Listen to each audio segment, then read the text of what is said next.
Important to know before cutting operations. Ensure you wear protective equipment to protect yourself from metal debris, dust, and noise. The following tools are also required.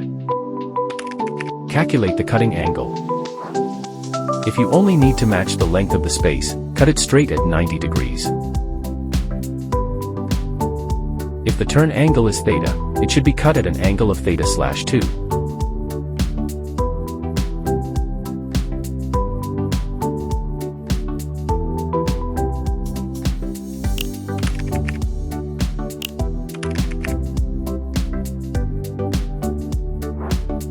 Calculate the stair inclination angle theta. Cut the handrail at the angle alpha equals theta/2.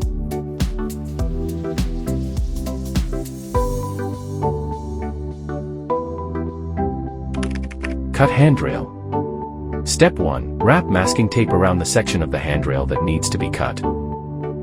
Step 2. Measure the calculated angle with a protractor, and then mark a guideline on the tape. Safety tip: avoid wearing gloves when using the chop saw. They might get pulled into the spinning blade. Wear gloves only after the cutting is complete. Step 3. Check the chop saw and blade *4 defects. Avoid damaged or worn blades. Note: different handrail materials require different saw blades. Step 4. Place the handrail on the chop saw table, aligning it with the guideline. Step 5. Fix one hand on the handle to keep handrail steady during cutting and move at a constant speed to avoid excessive heat. Step 6. After cutting, use a file to smooth the edges and prevent scratches or injury. Step 7. Insert the seam ring. Step 8. Place the connector inside. Step 9. Connect the handrails. Step 10. Slide the seam ring over the joint.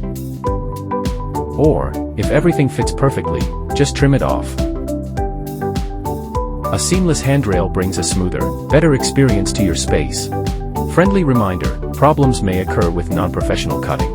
Let's take a look at how to solve them. Issue 1. Oxidation on stainless steel handrail edges due to cutting heat.